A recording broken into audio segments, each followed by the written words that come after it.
Hey everyone, it's Karsten. I just wanted to give a quick thank you to our patrons before we get into the episode. If you're a consistent listener of the pod, I highly recommend becoming a patron at patreon.com/Karstcast. Not only because you get exclusive access to bonus episodes, Q&As, shoutouts at the end of every episode, and much more, but because you would be supporting us a ton, because we, as you all know, don't have sponsors. With all that out of the way, please consider becoming a patron, patreon.com/Karstcast, and enjoy the episode. Karstcast. My name is Jeff. I watch movies sometimes. And I'm Karsten. I also watch movies sometimes. You're listening to the Karstcast Moviecast. Hello! Welcome to the 72nd episode of the Karstcast Moviecast. Jeff, crazy question for you today. All right, I'm ready. What does the 00 indicate in 007? I feel like I don't remember what it was, but I just heard this question on something. Like I just watched something where the answer is that's the license to kill, right? Yep, that's the answer. Yeah, I don't remember what I heard this on, but I somehow heard that exact fact on something in the last week. Wow. I never knew that at all, so... I didn't either until I heard that fact earlier this week. So that was great timing on that question. Oh, man. Well, I think that's the first answer you've gotten right in a long time. No offense. And it was a complete fluke. Yeah. I just happened to it's like you fed me the question. Let's get a drink check. Is that a Mountain Dew I see? It is. It's that weird special Mountain Dew Liberty Brew where it's 50 flavors in one, which seems like too many to be able to identify. So I don't know why they even bother. Yeah, I remember that. But it's a very light blue, as last time. I'm having speaking of blue, a Blue Moon. So look at that. There you go. What do you think of Blue Moon? Because we have been drinking it. That is the only beer we've been really drinking at this apartment. I don't mind it. I don't love it. Mm-hmm. For me, it's just not as easy of a beer to drink as like the really cheap beer or like some other. I don't know. It's like a moderate beer. It has more taste, but it's like I don't know. I'm not describing this well at all. No, you are. Crap beers. I don't love the taste enough to drink that over like a Bud Light or something where it's like it tastes like you're drinking water. Yeah, okay. Damn. That's what I mean. It's not worth it to me. Okay. I'll disagree, but I respect it. I see where you're coming from, is what I'm saying. Yeah. This is the closest, because my favorite part about a good beer, I like beer when it really embraces the bread, where it really does feel like I'm eating something. You know what I mean? And we're just imagining you on like the panel of some kind of beer tasting, and that's what your like announcement is. Where I'm chewing in a way, yeah. I want it to be solid. The opposite of cotton candy, if you will, in my mouth. And Blue Moon delivers that. It really tastes like a nice loaf of bread. So I recently in Chicago did buy the Blue Moon variety pack. Where they do some mango variant, which is actually good. Yeah. But then there's also the Blue Moon iced coffee. I know. There's a lot of head on your bottle of Blue Moon there. We're gonna ignore that. We're gonna just. I was like, I think it's becoming bread. Yeah, definitely. But yeah, I know about that the cold brew. Yeah, it's pretty good. Yeah, I'd love to try it sometime. Because I had the PBR one as well, and that is awful. Oh yeah, It's terrible. And I like PBR on its own. Oh, I do too. It's a good beer. It's one of the best cheap beers. Yep, that was the first beer I ever tried in high school. I think I was a freshman, and my cousin gave me a can. And that's a good intro. It was a good intro because it was also very nasty. I was like, this is like poison, which it is, I guess. Right. But yeah, since then I've really come around to it. Yeah, my first ever beer was a Carlsberg, which is the worst first beer possible. That would be the beer I would recommend you if you want your kids to not drink beer. Like, just be like, here's one. And then they'll be like, this is so bad. This is awful. And you're like, yeah, exactly. bingo. Yeah. Yeah, anyways. I had a date this week. I don't remember if I said that last time or not, but I went on a date. A socially distanced one. I think I did mention I had another date. I went on a second. Yeah, so one. I was about to say, this is a different date. Yeah. Because there was the other social There's the other date, but that didn't really go anywhere. So, but I was also talking to this other person, and we went on a date, and it went really well. And we've been consistently talking and texting. And you know what? It feels good. So that's, good for you, Karsten. Thanks, Jeff. You know, there's only finding love during the quarantine in these tough times. This is a story you're going to be telling your grandchildren. Yeah, for sure. Yeah, it's cool. It's cool. Just nice. wanted to bring that up. But what else? Yeah, you seem happier than the last couple. I feel good. Yeah, I'm really like I'm coming together. I put out a video today, and for the first time in weeks, I don't have to say it's bombing. It was just a what I watched this month, but it's doing fine. Yeah. So, yeah, it's okay. But speaking of videos we put out today, I saw congrats on 500 subscribers, Jeff. Yeah, thank you.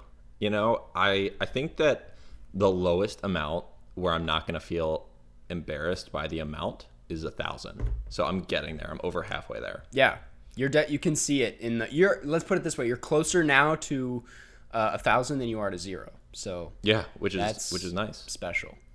Yeah, I might have to have you on for one of the next, make a second appearance for one of the next thank you videos. I'd love to be on. Because I'm running out of friends. Yeah. Definitely get my dad on before. Okay, I would have your dad on, but I don't even know your dad's real name. Yeah. We'll talk about it after this podcast. Okay, yeah. Anyways, I just want to say that I was in the room outside of the room Nick was in when you guys were recording that episode. Oh yeah. We were screaming about a video game. Well, we actually did it twice. Yeah. So it was the second time, right? Yep. Because Nick came back, and we were all so excited to see him because it was like he was on set all day, and we were like, "Where are you going?" And he's like, "I gotta go do Jeff's thing for the second time." And I was like, "Oh my god." Yeah, the first one. So the joke we were trying to do was that like there was a bad connection, and we were talking over each other the whole time for like a minute straight, and then like ending it. But it didn't really work because my mic level was like way louder than his. Yeah. And because we were talking over each other and there's only one audio output, it's not an individual video, feed output. Yeah. I couldn't like edit the volume of usable. his. So yeah, it was pretty bad. It was a really funny kickoff to the episode, I will say. When you just I was able to salvage like a little bit of it. Cool. Well, anyways. Also, okay, one last thing. I'm actually going home this Monday. I'm going back home to just visit family and spend a few weeks. Mm-hmm. So I was like, I've been in Chicago. I got to get COVID tested just before I go home. So I did that, and I got the nose swab test for the first time. Yeah. And listen, I'm all for testing. Definitely go get tested. But that was, I feel like I'll own up to it. I was uncomfortable. Because I think I have a sensitive schnoz, so... Did you say that to the person administering the swab? I have a sensitive nose, so please be careful. Yeah. It felt like it lasted an hour, even though it was like 6 seconds because it just kept going deeper, and I was like, it's definitely touching my brain now. But hey, you got to do what you got to do. Yeah, and we'll be here with the results in the next episode. Yeah, hopefully it's. I'm so happy this episode. Hopefully we can keep it up. Yeah. Anyways, well. Oh, I have one last before we get into the film. Go ahead. So I forgot to mention this last week, but right before last week's episode, I was looking at Spotify and was wondering why the Mantis song was doing so well. The Mantis song had gotten up to about 4,500 listens. Jesus Christ. So I was really curious as to what was happening. I ended up doing some investigating, and there was someone on the Karstcast Reddit who has been looping my song for days to boost my numbers. Dude, that's a lot of Scrabbles. I mean, yeah, that's yeah, and they even had some like, I think they've done this before. This isn't their first rodeo, because they were talking about how you have to have the volume not on 0 for it to even register a play. Because you would think, oh, I'll just have it play in the app, and keep the volume at 0 so I don't have to hear it. Yeah, but no, they kept the volume on, at least in some respect. Wow. And it's gotten to about 5,000 plays. It was at under 1,000 as of a month ago. That is psychotic, but yeah, but that's amazing. But I appreciate it. I know. Yeah. It's like, imagine if everyone did that. Have you made revenue off of that?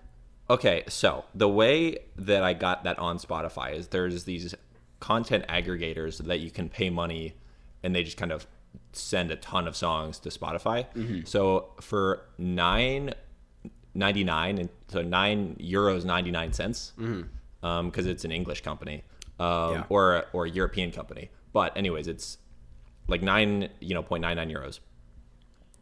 It's per year. So this is the third year it's been on there.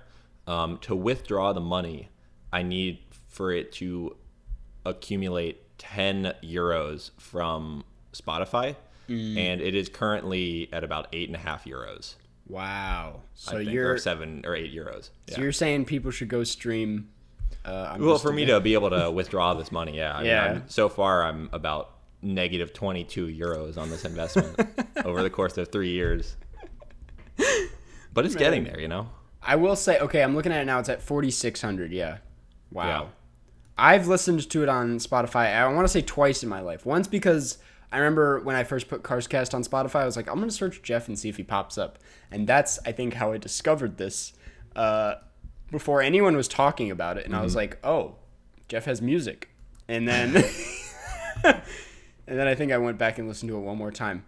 I've said this multiple times. I think it's a good song. So I appreciate that. Yeah. It's a mandolin and synthesizer. Yep. Are the instruments there, and I think it's at least unique. Oh yeah, for sure. And by unique, I mean I was blatantly trying to rip off the magnetic fields. It was shameless. Wow. All right. Yeah.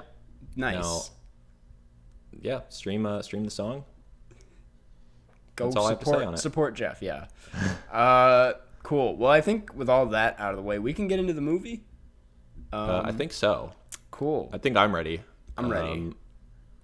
Yeah, sure. The movie is Big Eyes. 2014's Big Eyes, directed by Tim Burton. Hit us with that Google synopsis. That sweet synopsis. Oh, I bet it got really bright. It did.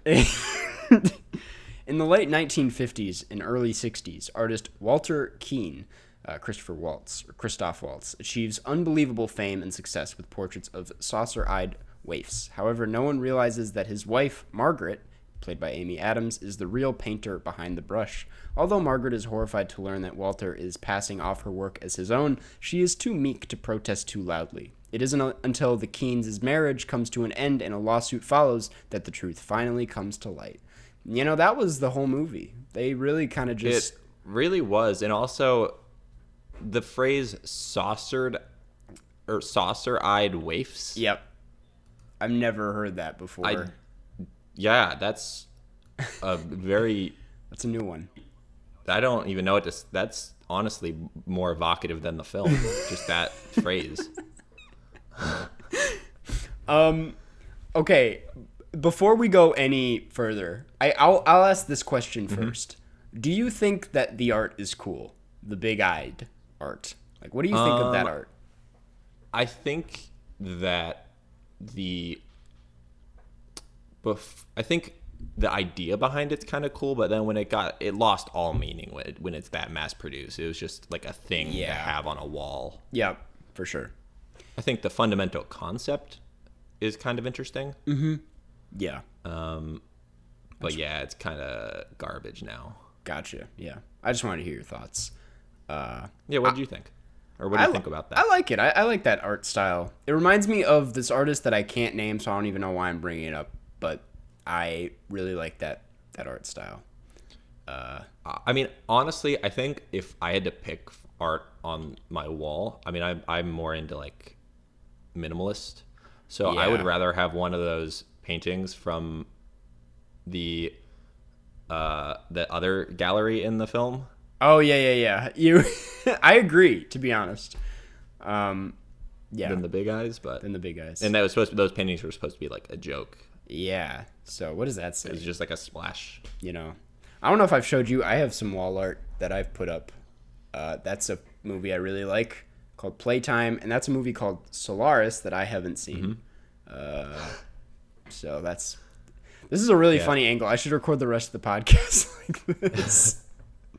I actually, in my parents' like basement, I have the 2 Ishtar posters, which I should really have like propped up behind me. Yeah, for all these because they're definitely here. It's like there's 2 posters where they're like 2 of them are the guy they're holding the rope, and then the camel's in the other poster. Wow, that's a really good. It's a pretty great poster. Yeah, we need to get a room tour at one point because I've seen you in this room so many times. What room is this again? Okay, so this is like the weird small like second living room of my parents' house. Is it like a den? Kind of. It's a mother-in-law suite. Okay. So it's supposed to be just like a separate section of a house for a mother-in-law. So you're the mother-in-law. So just like a miniature apartment. Yeah. Understood. Cool. Well, anyways, back to the film. So I guess I'll ask you another question because we'll come clean. We were having a tough time coming up with a movie for this week, and Jeff was like, "Why not Big Eyes?" And I'm like, "Yeah, we've already done Big Fish. Might as well lean into that." Lean into the Tim Burton with movies starting with big. Yeah, the big. He needs to make one more, and he can have a big trilogy. And well, he actually did do so his first ever, film was Pee-wee's Big Adventure. Oh, so that's part of the. So that he already has the big trilogy. Wow. And then also, don't forget Beetlejuice. I was literally gonna make a Beetlejuice joke, and I was like, "No, that's way too stupid." And then Jeff said it. And then Big Man. Edward Big Hands. Yeah. Big Man Returns. Big Wood. Big Wood.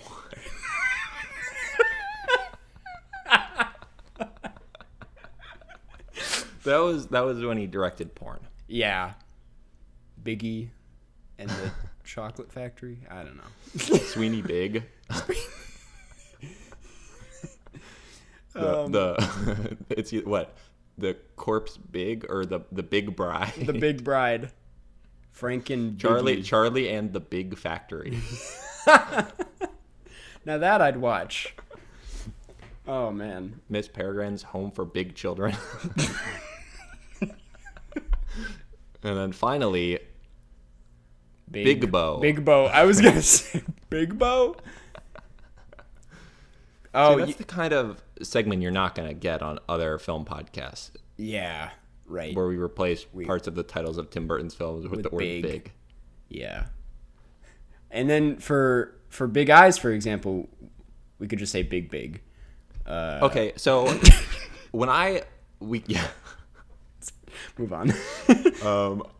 When I told my sister I was watching this film, there is one problem with the title of this film, and it's that the words blend together. So she kept thinking I was saying big guys.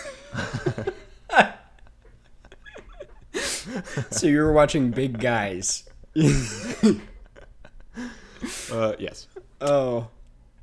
That's so funny. Now I'm just picturing all the people that went to buy tickets for this in a theater and were like, "Hey, one for Big Guys." I think that I should commit time to making my first letterbox list, and it's just films where the titles have this kind of problem. Yeah, that'll be a hit, to be honest. Okay. You know yeah, what? I was If thinking anyone of listening others. to this, just DM me if you also know of a movie where the title has this issue, and then I'll make the list. I don't want to have to look on my own. Yeah. I need help. I know, like, well, never mind. I was gonna say because Big Little Lies is on. That's sort of like Big Eyes, but it feels like it's saying Big Little Eyes, but instead it's Big Little. Does sound like that. Lies, not Big. Yeah. And I only know about that because I was like, oh, there's a joke somewhere here between Big Little Lies and Big Eyes, because Big Eyes is based on a lie. So Yeah. I just had to find the words. A lot. Well, it's a lot of big eyes. Big It's a eyes. lot of little lies about big eyes for each Right. individual painting that's lied about. Exactly. And Amy Adams is in Sharp Objects, which is it's always next to Big Little Lies. So I guess that. Anyways. And in this film, Christoph Waltz tried to stab someone with a sharp object. Mm-hmm. This sounds like some like QAnon Yeah. reasoning. Okay. So to actually talk about this movie. Yeah. What did you think of it? Did you like it? Did you what do you think okay, about this movie? This film is kind of weird in that it's a biographical drama, but I don't think they bent the story enough for a film. I think that it's not that dramatic. No. Like even the climax of the film is really not, or like the crescendo of Christoph Waltz's character is kind of becoming more and more of like a controlling psychopath. Yeah. Even that isn't, it doesn't feel like there's that much genuine danger No, at yeah. any point in this film. And it feels like that's the angle they were going for. That's a great point. I don't think either characters, Margaret or Walter, change that much. Yeah. It just they kind of just unravel who they already were more. And it feels like you could make the argument that that's a nuanced take where it's not apparent that, because Christoph Waltz's character doesn't even come away looking like an irredeemably terrible person. Yeah. He like a lot of villains in films. He just seems like a con man who just got into a situation that was over his head, and he just has too big an ego to change. Yeah. Exactly. But he didn't kill anyone. No. And he didn't even come that close necessarily. He just kind of was popping some matches through a hole in a door. Yeah. Yeah. It just, yeah, that's it. Because the thing that I felt throughout this movie was just, I didn't really, it's not that this story or the fact that it's a true story is cool. I mean, it's not cool, but it's like, it makes the film more interesting. Yeah, the film would be so bad if this wasn't a true story. Yeah. That's a great point. Because like, who would write something that's this undramatic? Exactly. Yeah. Like, there is something to say about why this story happened and like what the but this film does nothing to explore it. It tries to be like a blockbuster, but that's not Yeah. what this thing is. No, I think the mental anguish side isn't explored that much. It's like a few minutes they spend on it, but it doesn't feel like it's a pervasive part of her character, when you would think that would be the her feeling towards what's happening to her. And also, I lost my train of thought a little bit here, but yeah, I think you kind of understand what I'm saying. Totally. Yeah. I don't usually like to just bring up Oscars when talking about an individual film, because it's like they're completely unrelated to, but this movie, like, and I'm weird about like labeling things as Oscar bait. It has never been more obvious that a movie was trying to get as many award nominations as possible than with this. And I don't doubt that like Tim Burton was into the idea and thought it was worth bringing to film, but there are a lot of moments that seem so ridiculously forced. Specifically, this one random cut to a Lana Del Rey original song 4. I was gonna bring up the song, I'm the like- Big Eyes song. And I was like, what is this? As soon as she starts saying big eyes, I was like, oh my God. It was so clearly going for a best original song win. Yeah. And like a Christoph Waltz win, a production design and costume design, because it's a period piece technically, and like cinematography. It was going for all these things, but it doesn't feel like it works that exceptionally in any direction. Yeah, Christoph Waltz's performance is so weird. It's so weird. Because even when he's trying to be like a suave guy in the beginning, he still seems weird. Yeah. And that's supposed to be the part that's like this picturesque, unproblematic aspect of this film. Yeah. And he still seems weird. And then, okay, because this film is over 6 years old, so we don't care about spoilers. No, yeah. When he defends himself in the court, it seems like this film like turns into a comedy just for the last like 15 minutes. Totally. Yeah. Like when he runs back and forth, like from when he's trying to interrogate himself. Yeah. He's cross-examining himself, and then he like asks the question, then runs at this. That's the thing. That is another thing. I genuinely didn't know how seriously I was supposed to take Christoph Waltz I didn't either. as a character, because he was so, and that's the thing. Christoph Waltz is such a good actor, which is why I was like, he knows what he's doing. But at the same time, knowing Burton, I was like, I have no idea what to feel about this. Yeah. Okay. And also with Tim Burton, the whole point for me of his films is that they don't feel like any other films. Yeah. They feel like Tim Burton films. This one didn't really feel like that. It felt like when randomly the people would have the big eyes. Yeah. Like the humans, that was like the one Tim Burton moment, which like, okay, I need to do some kind of weird technological like effect. Yeah. And that's okay, in Big Fish, I know they both have the word big in it, but did we talk about that for one of the episodes? Yeah, we had a whole episode for Big Fish. Yeah, I thought so. Yeah. But yeah, okay, I love Big Fish, and it feels like some kind of like out there fairy tale, and it feels just like a big film. Totally. This film is the opposite of that. It does not feel like a big film. Yep. It feels very... That's the thing. Okay, with every Tim Burton film, they're always so weird and specific that they work. They always seem like they take place in little bubbles, which is like sometimes literally like like Edward Scissorhands. It's like a closed, like weird society thing. And this one definitely like felt like that, but in the most uninteresting way. It was just kind of like, I don't even know. It just felt like a movie, not like a thing that actually absolutely exists, which is a problem because this is a true story. And I don't know. Yeah, there was no scenes that didn't feel. It didn't feel like the stakes were ever real, even though it was a real event. Yeah, for sure. Man, like the one point they're like, well, if anyone finds out, it's fraud. Yeah. But they never like explored that. Like that doesn't seem that bad. I feel like you would just be like, yeah, he was forcing me to pretend these are his paintings, and then you'd be fine. Yeah. I think that it comes down to the fact that this real life story is very interesting in some ways that don't translate to film.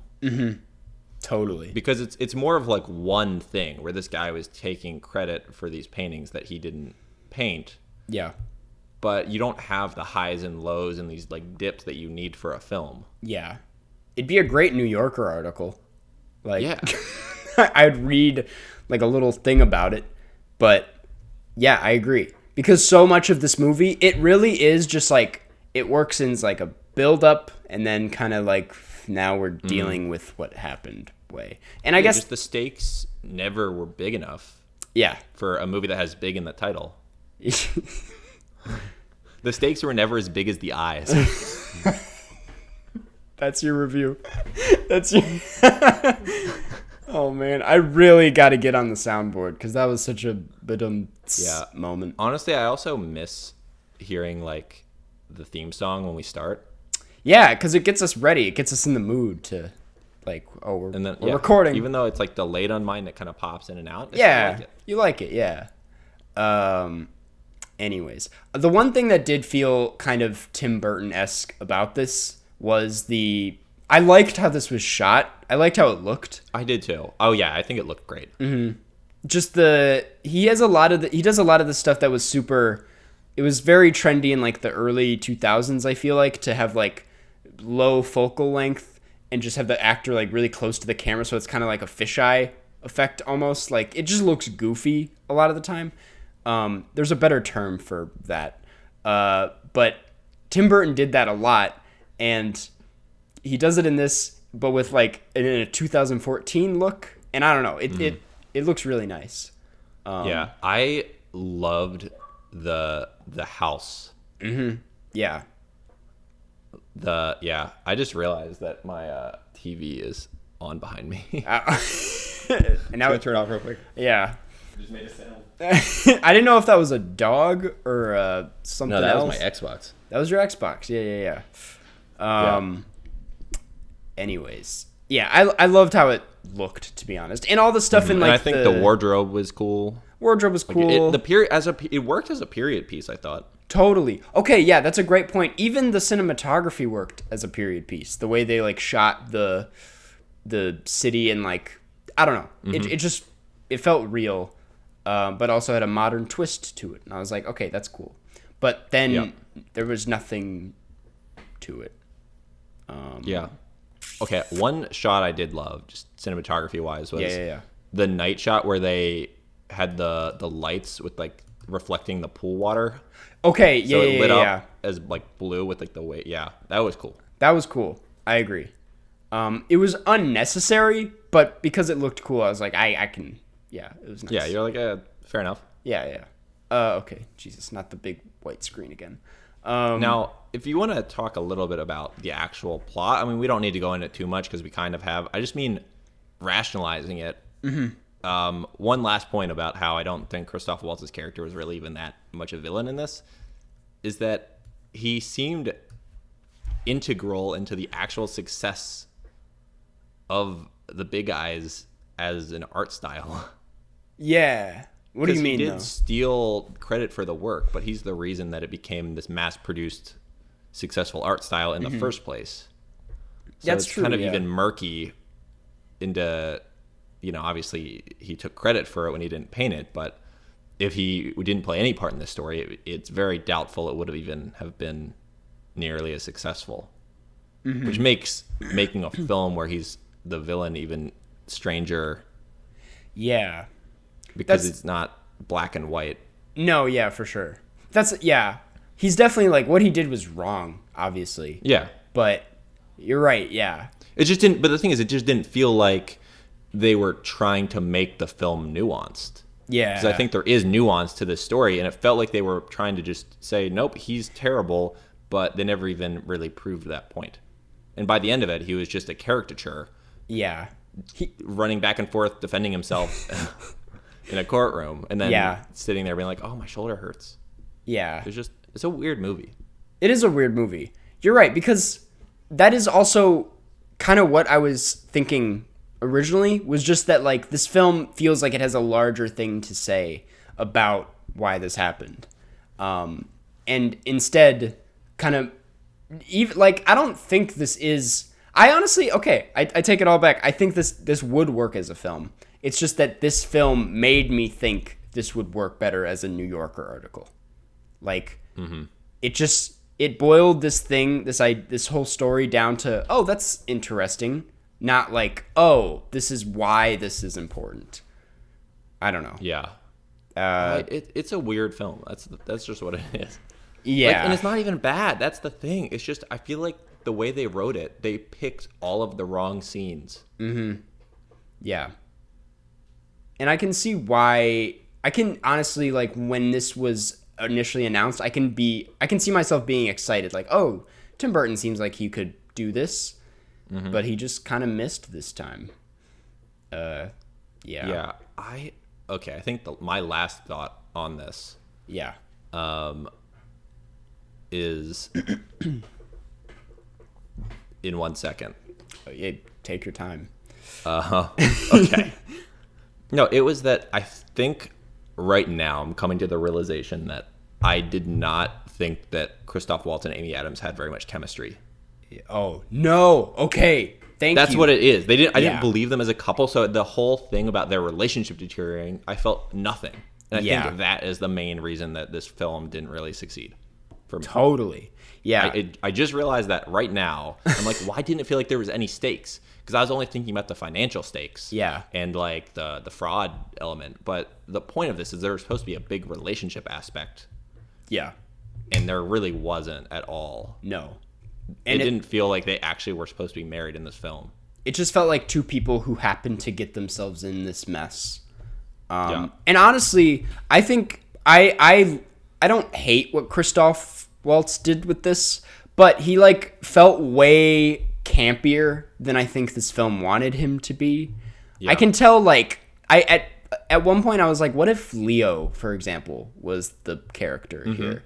And I feel like it would be a completely different movie. Christoph Waltz. Yeah, I think it would be better. It would be better, yeah. And I love Christoph Waltz, but he turned this guy into just a cartoon, basically, which I feel is so different compared to what Amy Adams was doing. Right. No, I think I liked Amy Adams in this film. Yeah. It just Them Christoph together- Waltz didn't really bring what made sense for this role. Yeah. And you know what's Like crazy? when he started yelling about being like in Paris. Yeah, It okay. just felt it was like kind of funny, and I think that was supposed to be a big dramatic moment. Yeah. Yeah.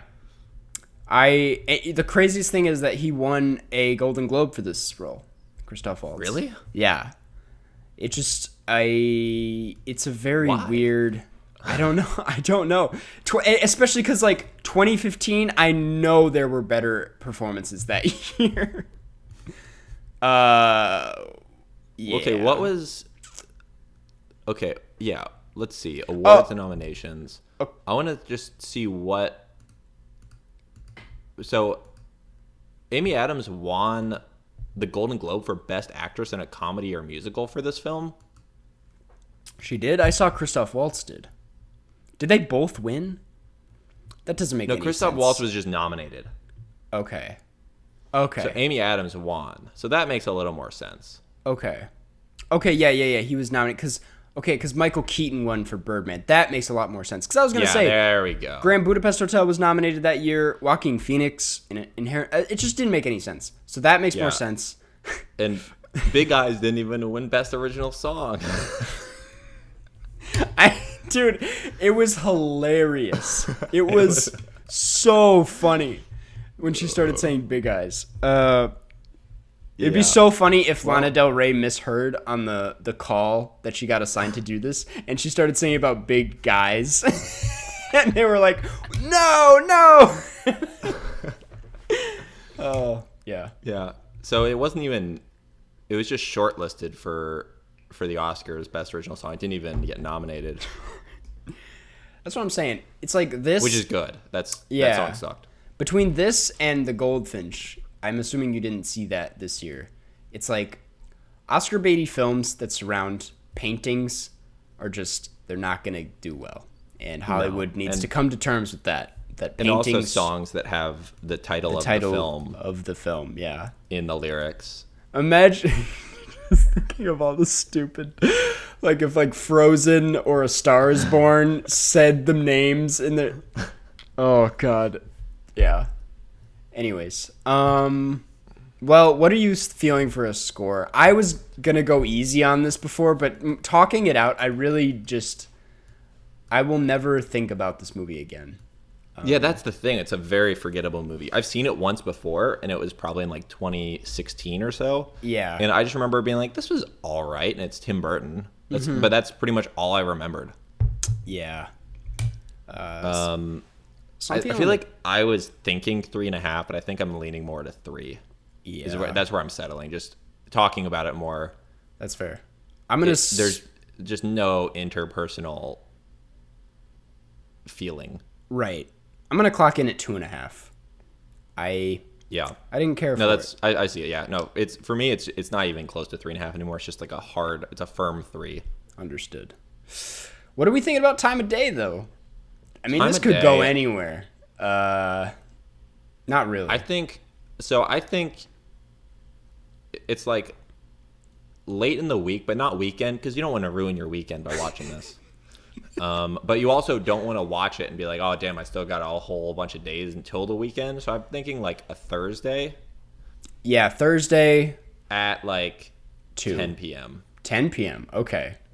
Yeah, I can see it 2, being like well, I'm assuming that you're working. Yeah. I can see this being like you go to dinner and then you see this movie. Yeah, Not and you can be talking over it. You Yeah. don't need to really pay attention. because you see it and then you're like, okay, that was the night. Let's go home and fall asleep and not. Yeah. Remember. I wish there was more action. I want action scenes. Yeah. Some car chases. There was just him bashing that guy over the head with a painting. Someone. That was really the only. Yeah. Need more guns and fire. Yeah. And I hot mean, there's a little bit of fire. girls.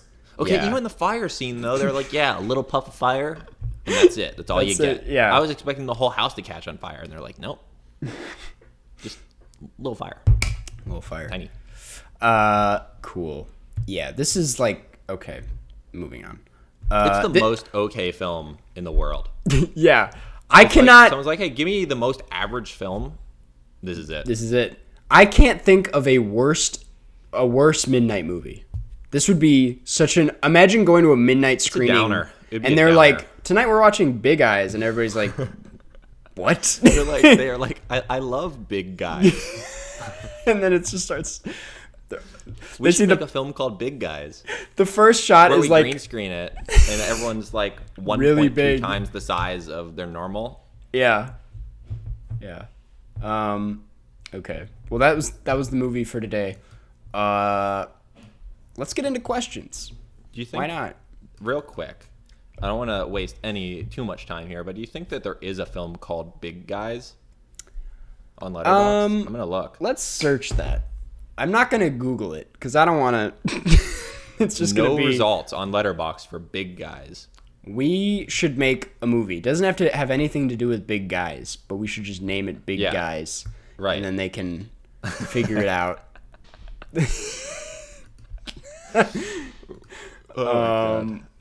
Okay. Yeah. Next time I see you, I'll bring my green screen and my camera, and we're gonna just green screen ourselves to be a little bit bigger than normal. And And everybody's we'll be like, "Wow, this can of Coke is smaller slightly than I expected." okay. Well, I'm excited about the questions today. Me too, even though I these- don't know them. You don't know them. I didn't. You don't need to I'm prepare ready for though. them. I'm ready. These come from the Karstcast subreddit r/Karstcast. Get in on the fun over there. Yeah, I've been responding to some stuff recently. Yeah, You know, it's a good time. it's a good time. This first one comes from Ella with a bunch of A's. This question is mainly for Jeff, but I'm open to Karsten's opinion as well. As someone who frequents Panda Express, what would you recommend I get for my first time there? Could be your favorite order or just something you think they make particularly well. This is most definitely a question for me as well, because I do frequent Panda Express. Yeah. But I want to hear your take. Now, the way they phrased this question was very smart. Because it's not the same as what order I would get. It's just for a first-time Panda Express experience. Yeah. Now, I have a very easy answer to this. So you get a 2 entree plate. Now, the 2 sides you have three sides. It's either rice or chow mein, which is lo mein that they call chow mein. I don't know why, but they do. There's fried rice, which is brown rice, and it's just kind of normal fried rice. Or you can also get white rice. Now, all of them are good options. That's something that you will have had all of those things before, so get whatever one you like the best. Yeah. But for entrees, you get 2 options. Now, one of the options definitely is going to be orange chicken. That's I just am- the classic. Completely on board with that. If you don't get orange chicken when you go to Panda Express, you're not doing it right. Yeah. Well, generally, I don't get orange chicken. But the first time, you have to get orange chicken. Okay. I still get it sometimes. Yeah. Now, the way I do Panda Express is that I go inside, when you can with This is before COVID. Yeah. And I can tell how old the things were that they're made because they make the dish and then they kind of leave it in that weird steamy hot plate thing for a while. Right. So I only get the dishes that I know have been made fairly recently. But for a first-time person, you're not going to have this kind of skill level. Definitely not. That takes hundreds of experiences to kind Literally. of make that judgment. Yeah. Oh yeah. Now, I do like the broccoli beef, but this is one where I would say of maybe any of the dishes, how old it is makes the biggest difference. I can see that. Yeah. You don't want that when it's old. But if it looks good, I would say that's a fair one to try. They really, I think for the second one, just go with your heart. See whatever you think looks the best and go with it. But definitely orange chicken should be one of the entrees. Nice. All right, over to you, Karsty. Well, I can't top that because I get mostly the same thing every time. If I'm going to be completely honest, I have not really branched out past the orange chicken for entrees. But the thing is that's fair. That's fair. I respect that. Because I'll put it this way, you never forget your first orange chicken from Panda Express, and it's not even the first bite. It's holding it up, and before you even have the chance to eat it, like giving it a whiff and feeling it just like shoot up into your nose. Yep. It's like a drug, and you're like, oh my God, before you even have it. So definitely get the orange chicken. It is It's addictive. Great. Yeah. Now, I'm going to add one last thing, and this is based off of what you said. If you're actually like very hungry, you could just go double orange chicken. Like, there's nothing wrong with that. I do that usually all the when I get time. orange chicken, I go double orange chicken just because I'm like, I want orange chicken. Yep. So That is an also option. an option.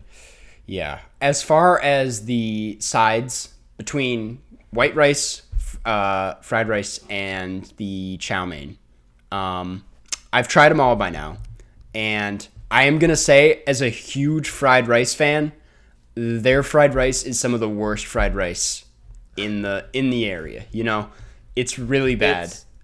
Yeah, I'm gonna slightly agree with you on that. It's not. If you're expecting like classic fried rice, it's not that. Yeah. It's just rice cooked normally. Yep. With some vegetables in it. Yep. But you throw some soy sauce on that, it's still fine. It's still pretty good, yeah. I think that the chow mein, though, is better than most noodles. It's above average for noodles. The chow mein is really good, and it goes really well with the orange chicken. They were meant to be together. So definitely, if you're looking for my ideal order, get a bowl. Don't get a plate your first time.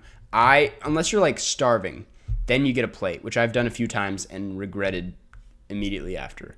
But get the bowl and do side double chow mein or full chow mein, and then like orange chicken. I forget if you can do double orange chicken for bowls, but definitely get so the bowl is only one entree. It's one a side entree. and one entree versus a side and two entrees. Yeah. So get chow mein, orange chicken, and honestly, if you're feeling it that day, get 2 veggie spring rolls with a side of sweet and sour. That's solid. The sweet and sour sauce with that veggie spring rolls there are really good. But honestly, you can never go wrong with it, so I can't give that much credit to them. But, yeah. I wish that Panda Express sponsored this podcast. No one would be better than us to talk about Panda. I mean, let alone you. I did do the Chili's unofficial podcast. Yeah. Because my brother's a Chili's influencer. And they give him free stuff. So it was worth a shot. It did not work. Yeah, unfortunately. Okay. Well, let's get on to this next question.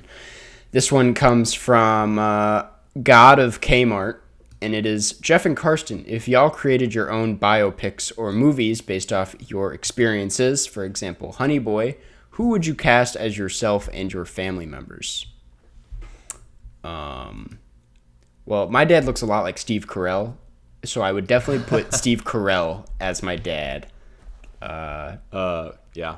That, I don't know your dad, but I could totally see your dad being Steve Carell. Yep, for sure. Thank you. Christopher Allen. just straight up not his name, but yeah. I had an answer for the guy who would play me, but he He's definitely off the table now. Let's see, though. I don't know. It needs to be someone short, though. I'm not a tall guy, so. Mm-hmm. But what would you say? Yeah. You got Lucas Hedges. No. No, you know what? I want Taron Egerton. I feel like he would be... He did Elton John. He can be Karsten Runquist, you know? I think so. He can get the... Yeah. That's a vibe I can kind of feel. I can see Taron Egerton doing a Plus, it would really improve your singing. Oh, yeah, for sure. You throw in some musical numbers into the biopic. He had a podcast.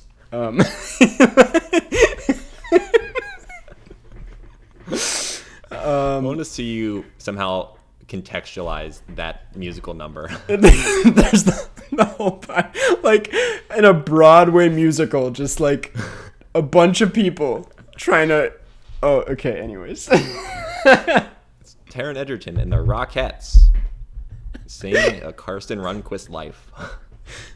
The name of the song is like The Movie Cast or something. The name of the musical would be called like Catch You on the Flip Side or something. Ooh, yeah. That's so Broadway. Anyways, okay. I gotta be honest. This is a hard question. Dude, okay, he's a little old, but I can see Matthew McConaughey playing you. He's like in his 50s. I know. That's what I'm saying. He's way too old. That's not a diss towards you. I'm just and then I'm just saying. So you Taron Egerton just singing like he had a podcast, and then you have Matthew McConaughey going, all right. Like him in his prime, unless we want to go the Irishman route and they de-age him to play Jeff. But that's what yeah. Yeah, I mean, again, I've said this before and I disagree vehemently, but in terms of appearance, the photo, like the imaging things where they try to match you with the celebrity, always say Adam Driver, and that would be terrible. That'd be a terrible. The thing is, you have a more like... We just have long faces. Yeah, but you have a much higher voice than Adam Driver. Adam Driver has a very I think everyone has a higher voice than him. So I don't think that would ever come across. No, it wouldn't be good. No, it would not be good at all. Honestly, like Edward Norton, maybe. Edward Norton, also in his 50s. Yeah, I mean, we're spitballing here. I can't... You can only think of actors. No, wait, Adam MacKay. No, wait, that's not the name. George MacKay. Adam MacKay did Vice. I was like, yeah. George MacKay, who is the lead in... Yes! The lead in 1917. He looks kind of like you. That. He's a great actor. I don't know how I'm going to... I'll just take my word for it. I'm going to put a picture up during the podcast. He does look like you. And I could see it. All right. What about for you, Connor O'Malley?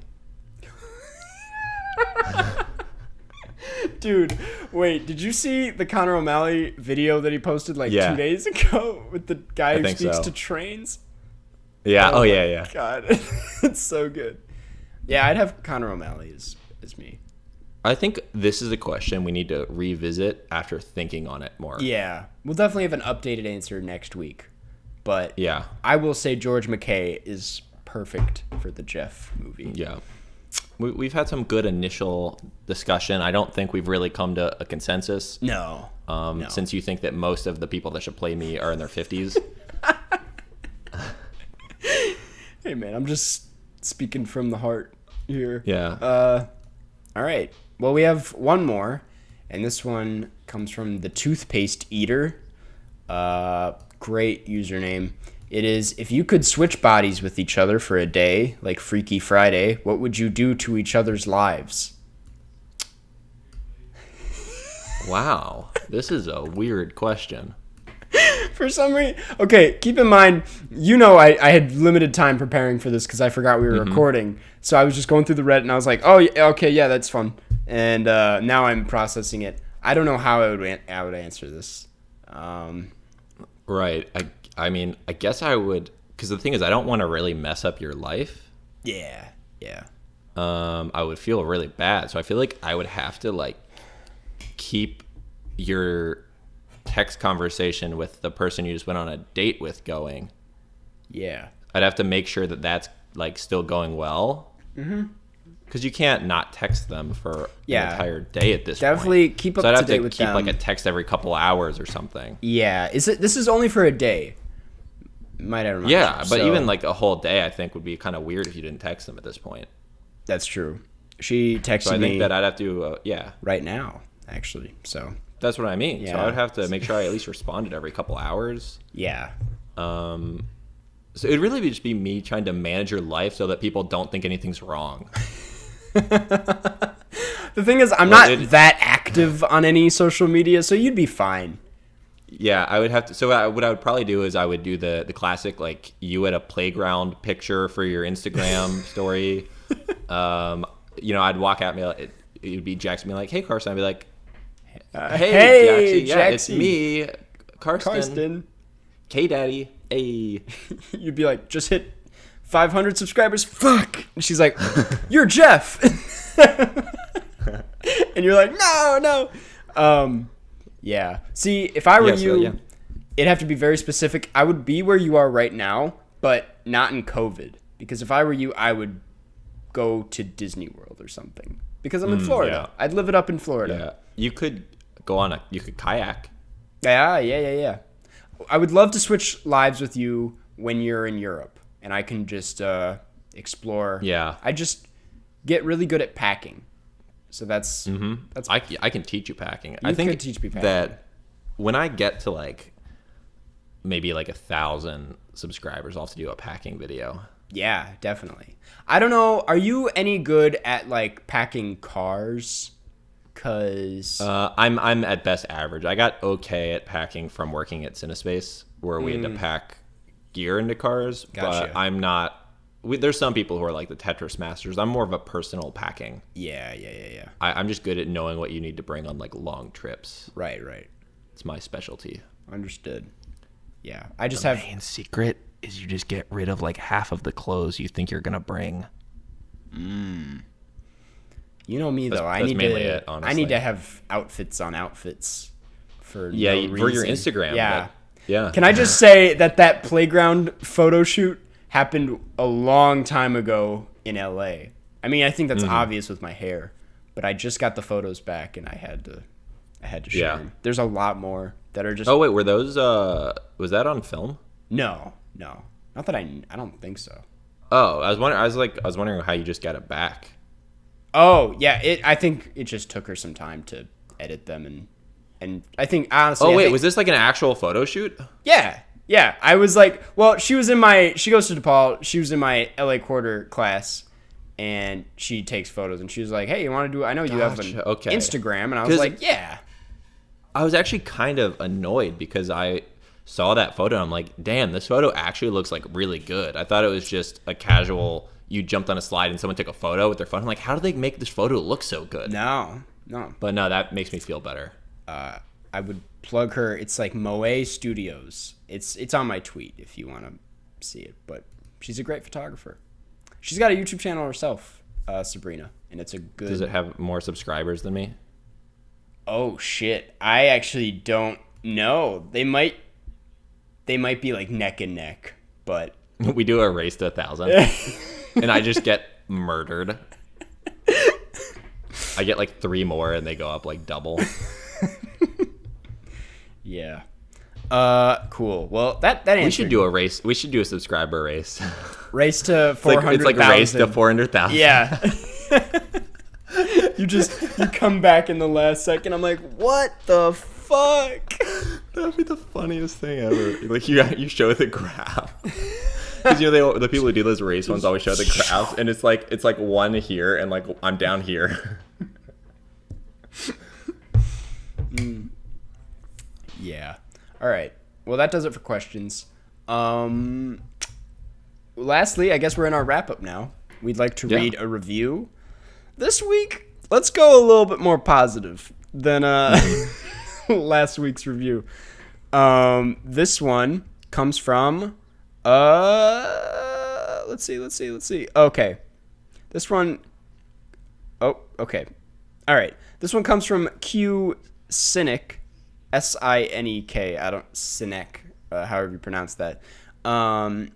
The subject line is, sorry, this isn't a one-liner, with a bunch of star emojis, and it says, just got into Letterboxd and the Letterboxd community earlier this year and started listening to this because I saw Karsten and Lucy's tweets about their episode. I listened to both the Lucy episodes and had so much fun. I'm hooked, to be honest. Excited to listen to the rest of these. Easy listening, and I like that a handful of topics are covered in each episode along with the fun Q&A at the end. Feels really natural, and it's funny.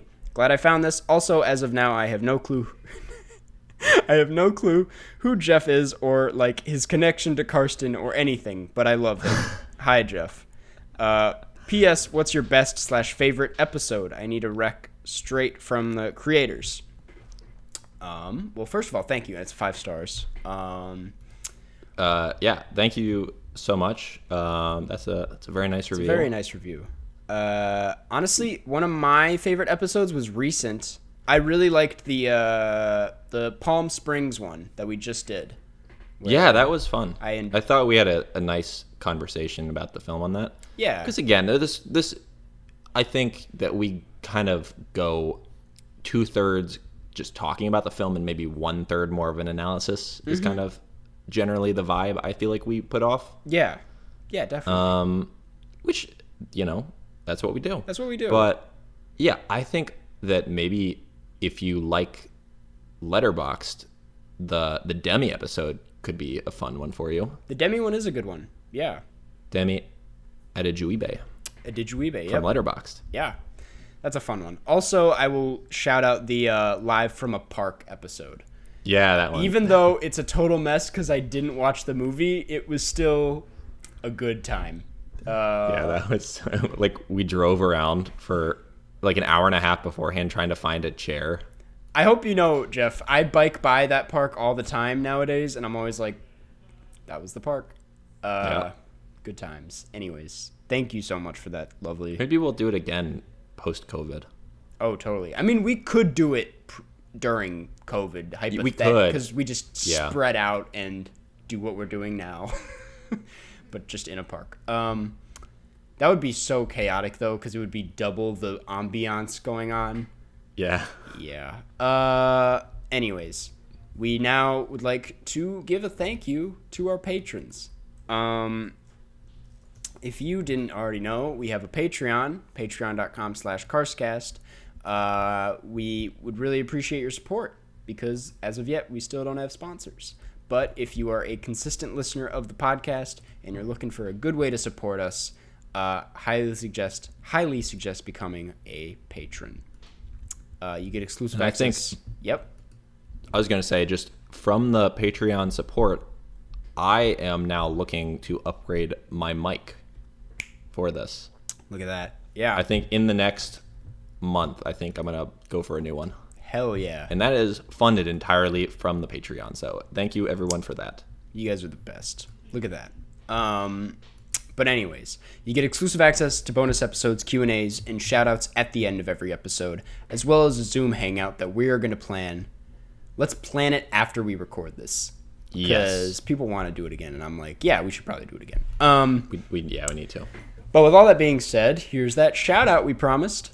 Allison Grace, or thank you, Allison Grace, Annabelle Falk, Atticus Merwin, Blake Root, Boat, Brock Schultz, Camilla, Eden, Grant, Holly Edwards, Iron Tusk 93, Iva, Jacob Colness, Jeff. Can I be the guest on the 813,600 subscriber special? Joshua Krizwicki, Josie Eiler, June Australian Winter, Liv Rob, Lucian Vecina, Barton Deff, Marilee Borslow, Moses Ox, Pablo Patel, Ready Steady Ernie, Robert Burke, Sophia Arieta, 10 Billion, Vegard Strom, Vera S., and Yoki Sasquatch. Guys, thank you so much. Few new names there. So thank you to the new supporters. And Jeff, do you have an answer for that shout out?